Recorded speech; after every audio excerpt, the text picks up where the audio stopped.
এয়া চাওকচোন মালিগাঁৱৰ সৰ্ববৃহৎ ছট পূজা ভাগি আজি চাবলৈ বুলিয়ে গৈছিলোঁ আৰু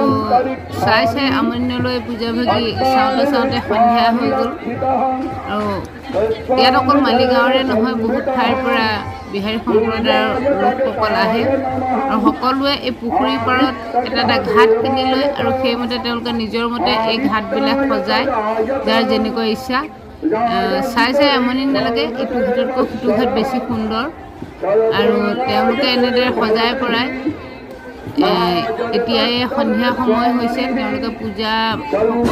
চাকি বন্তি জ্বলাই আজৰি হৈ এতিয়াই সন্ধিয়া সময় হোৱাৰ লগে সূৰ্য ডুবাৰ লগে তেওঁলোক পানীত নামে আৰু পানীত নামি তেওঁলোকে ইষ্ট দেৱতাক স্মৰণ কৰে সূৰ্য দেৱতাক তেওঁলোকে সূৰ্য দেৱতা হ'ল ইষ্টগুৰু